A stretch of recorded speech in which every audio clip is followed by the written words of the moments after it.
Okay, so this is just a quick explanation to project schedule. So try to see how we can have a good project schedule for the week-long class level 1 with just a quick overview, some important points here. So let's move. These are the objectives to understand the scheduling techniques, the terminologies we use, and how to calculate durations, project durations here. Then how to construct a critical path diagram. Some of these things we'll do maybe face-to-face, just in Spanish, but this to give you a general overview before we meet face-to-face. So scheduling, basically we are looking at how we can carefully lay out the steps to achieve all the things we plan to do in our project. We first need to come with what we call the work breakdown structure to talk about all the activities that give you the general scope of the work. Then we also need to go ahead beyond that to plan when are we going to do what throughout the project life cycle. That's basically about the scheduling. So in scheduling, you come across things like network diagram, and this could be serial sequential logic where project activities, they move from one point to another until you get to the last end. So you see, for example, that it is sequential. So serial and sequential. So we see that you move from A to B to C to D, then you come back to E to F to G to H. So you see that it moves step by step. Okay, there are no branches here and there. It's just a straight line. When you get to this point, you can continue from here. So A to H in that order. That is serial sequential logic.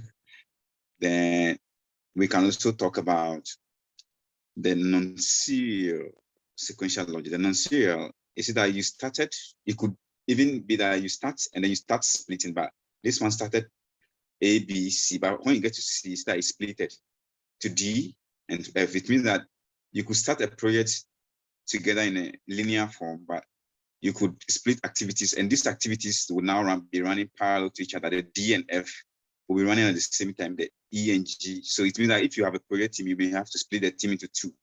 One team will be working on these activities and another team working on these activities. This is a non-serial sequential logic. All right. So there are some terms that we use in project management, and we'll just try to look at some of them. One is project network diagram. When we talk about network diagram, we are basically looking at how you put your project activities together in a diagram, like what we just saw, the non-serial or the serial sequential logic. Those things are called network diagram, trying to map activities from one point to another. Then the path. The path is how the activities are arranged, okay, in the network logic. So you arrange the things from one point to another. We'll look at samples very soon. Then we have the events. It's what is happening, what actually is happening, or the activity that is going to be performed at any point. That's the event. And the node is the point where the activity actually takes place. People call it the junction. We'll look at nodes also as we progress, just to understand it better. Then we have what we call predecessors. Predecessors are activities that come before the current activity we are talking about. So A, for example, comes before B. So A becomes a predecessor activity to B. So that is a predecessor. Then a successor activity is an activity that happens after the current activity. So if we are on activity A, it means that B becomes successor to activity A, and C also becomes successor to activity B in that order. Then we have early start dates. The early start date is what is, even though we may plan to start the project, maybe A activity A will be done for 5 days. So maybe 1st to 5th of January. But something could happen that we may finish earlier. So instead of 1st to 5th, we finish on the 3rd. What it means is that activity B can now start on the fourth instead of the fifth, or it can even start on the third instead of the fifth. So it means that there could be an early start date to an activity based on certain events that may happen.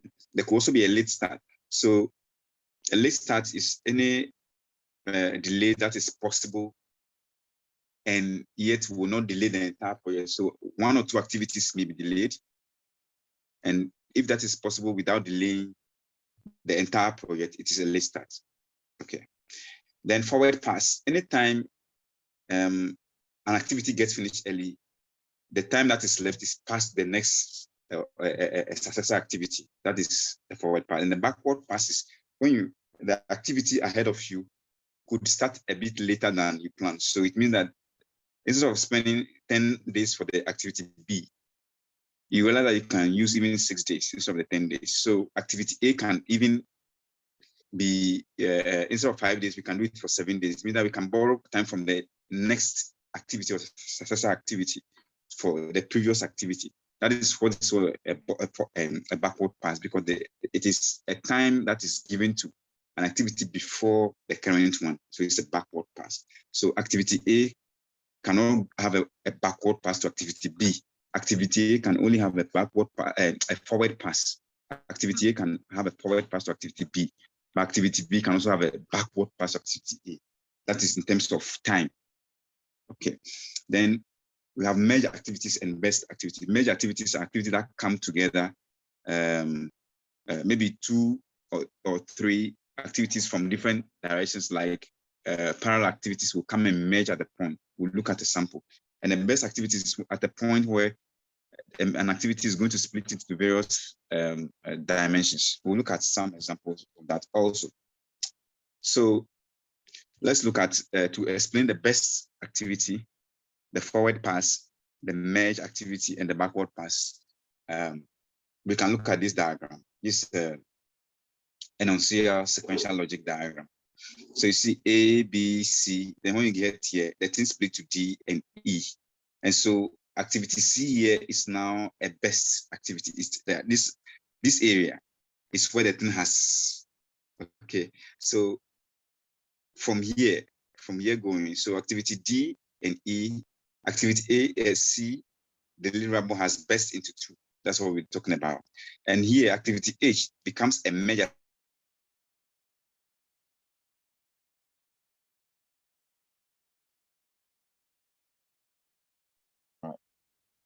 So we move to next one. So we'll also look at another term called a float.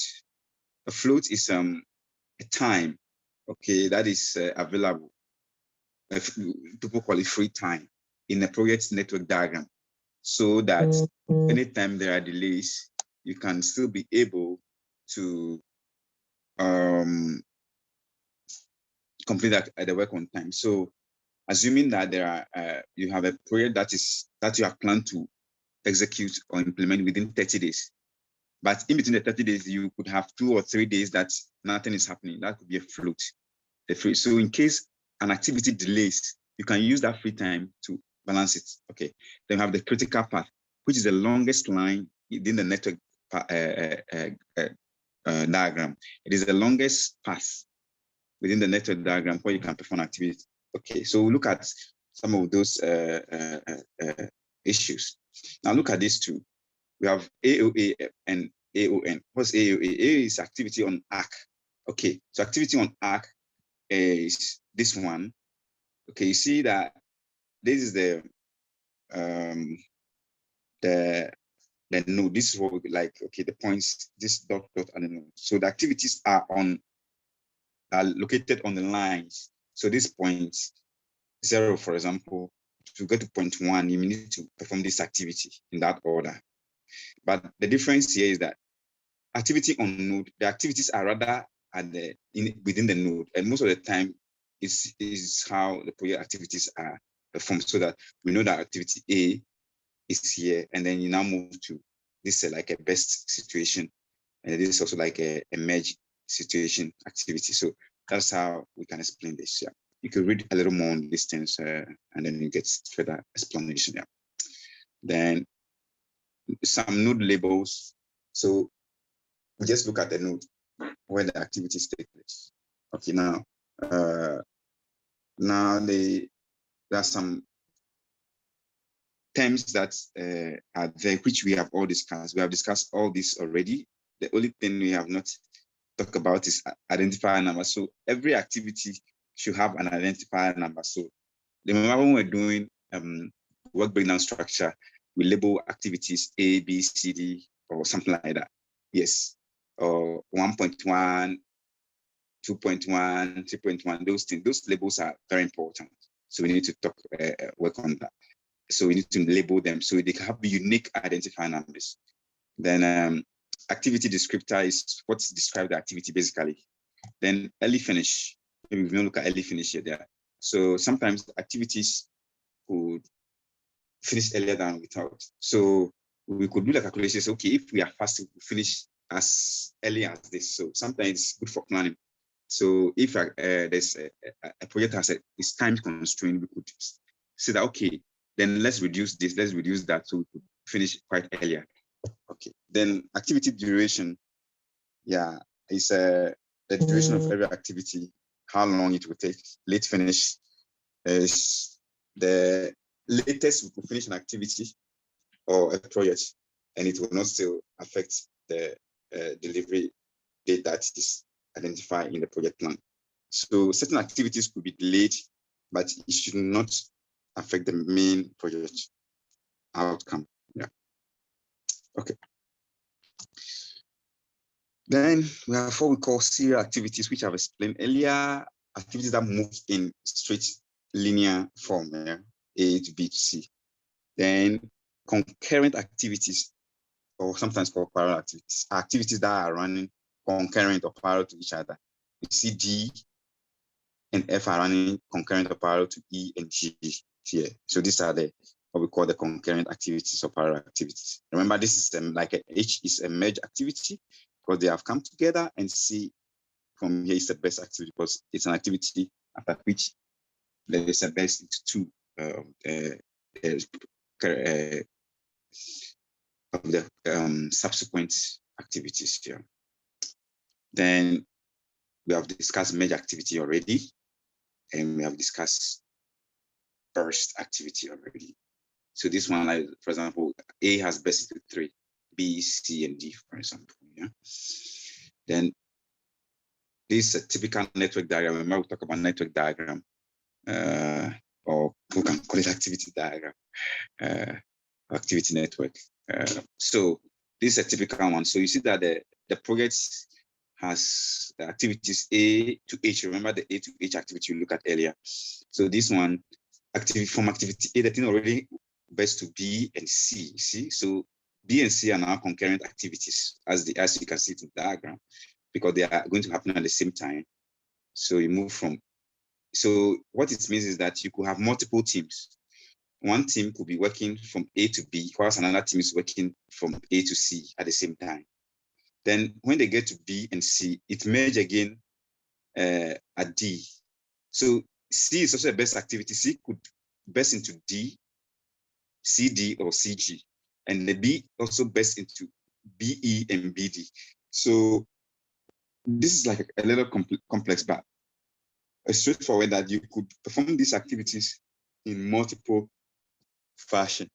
So we need multiple teams to work with such on such project because it is not linear. Linear projects, you can have the same team work from one point to another, assuming it's a straight linear one. This is not a linear one. This is a non-linear. So you need multiple teams.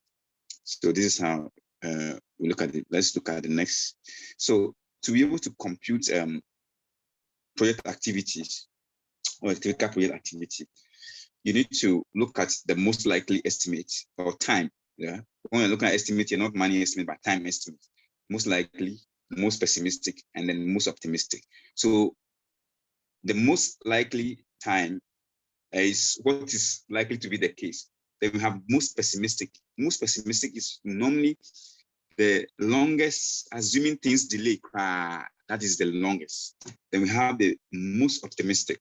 And the most optimistic time is the fastest possible that we can achieve and we can implement an activity. So in a typical situation, the most pessimistic is the longest time we could do this. Most optimistic is the shortest time, and most likely will be between the longest and the shortest time is being the average. So what you do is to calculate a project activity. You don't just sit down and look at one estimate. You look at what is the longest possible, what is the shortest possible, what is the most likely. Then you put them in a formula like this. So the activity duration, to calculate it, you need to get the A, which is the most optimistic. Oh, sorry. The most optimistic activity, which is the A. Then you add it to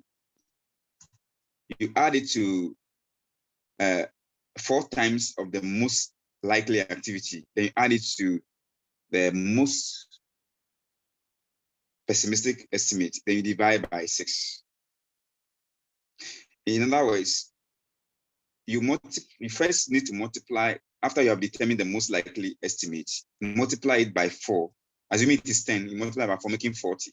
Then you add the most likely and the most, the most pessimistic and the most optimistic, and then you divide by 6. So you see that we are dividing by 6 because we have A here is 1, B here is also 1, and then the M is 4 times. So one time. So this just to get a simple average of the entire value. So we can look at an example here where they have already determined all the activities from A to H for us. So you see the most optimistic, you see the most likely, and the most pessimistic. You see that the most optimistic is the shortest time you can complete an activity. It's like that throughout all of them. So with this, you can be able to calculate the activity duration by multiplying the most likely by 4. Add this, add the optimistic, add the pessimistic, and divide by 6. It's a simple formula, which you should always know how to work with. So with that, if you do the calculation, you are likely to come out with these figures as the activity durations. And you can use this one to construct a network diagram. So we look at the forward pass, backward pass, and critical path already. So what I can do is to show you how we could even calculate the critical path. Now, to calculate the critical path, we are saying this is the longest path within the network diagram. So in the critical path, you have to follow the arrows, assuming it has been constructed for you already, or you are even constructed. After you have gotten this construction, to determine the critical path, you need to follow the arrows. You don't cross arrows. So you see that from A, you move to B. Okay, and when you get to B, you can either go to E or you can go to D. So to calculate the critical path, we have to calculate all the possible paths in the network diagram. So you have to calculate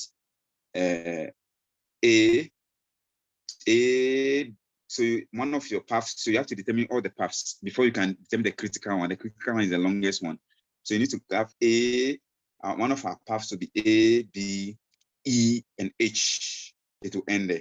Another path will be A, B, D, F, and H. That's another path. Another path will be A, C, D, F, and H. Then another path will be A, C, G, and H. These are the possible paths in the network diagram. You cannot do AD because it's not connected by arrow. So you cannot be moving around here. You can also not do B, C. They are not connected. Only paths that are connected. So when you determine all these paths, at the end of the day, you will find which one is the longest. In this case, when you do it well, you will see that the longest path will be A, C, D, F, and H because of the number of weeks it takes to complete. You see that this one is 5 weeks, A is 5 weeks, C is 6 weeks, D is 13 weeks, right? F is 4 weeks, and H is 2 weeks. So when you add 5 to this, 5 to 6, you get 11. 11 plus 13, you get 24, plus 2, 28, plus 2, 30. That is the longest. Let's calculate from the top 2 and see. 5 plus 5, 10, plus 13, that will be 23, right? Yes, 23, plus this 27, plus this 29. So it is shorter than this one.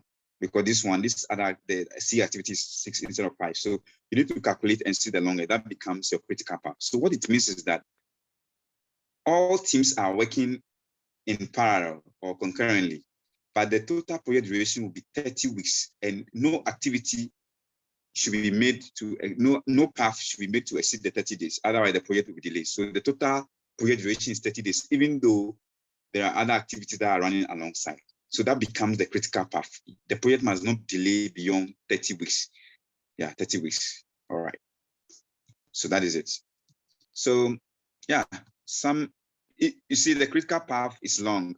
It is the longest, but there are ways. If you want to reduce the project time, it means that you need to reduce the critical path, and there are some ways you can be able to eliminate to reduce the critical path. One of them is to eliminate tasks on the critical path. If there are some tasks on the critical path that you think they are not really important, assuming the task D may not be important, if you eliminate it, you see that the path will now be shortened. Or activity F, analysis, anything that you think, but you have to be careful that you don't eliminate important activities. In fact, everything on the critical path is normally important. So it's difficult sometimes to eliminate activity entirely, but it is possible if that becomes necessary. Now, you can also replan the serial path to be in parallel. So instead of waiting to do F before D, you could decide to bring it in parallel. That cuts down the activity duration by 4. It is possible if they are not sequentially or logically related. If the activities, if you don't have to finish D before F, you could do that. In some cases, you need to finish D before F. In that case, this kind of assumption or proposal is not possible. Then we can overlap sequential activities. Okay, activities that are running together, we can overlap it, work with them at the same time. We can shorten the duration on the critical path task. So instead of doing the survey for 13 days, we could make it 10 days. That will reduce the critical path by 2 weeks. Yes. So it depends. We can shorten the time. We can also shorten the early tasks, the activities that we do first. We can also shorten the longest tasks. The tasks that are the longest, yes, we can look at them. For example, like again, we can come to the longest task. Here is activity D. See where we can shorten it a bit. Yeah. And then we can shorten the easiest task. Yes, you have to come back. Is it the contract? Maybe the contract, instead of 5 days for contract, we can use 1 day because it does not take a lot of time. So we can prepare the documents quickly. And yeah. Then we can also shorten tasks that cost the least to speed up. Okay. So sometimes some activities we need more human resources to make it faster, but the cost of human resources may not be so expensive. Then you can look at those things like construction work. Getting more labor is better than getting engineers on site for long. So you can decide to shorten construction time by getting more labor, which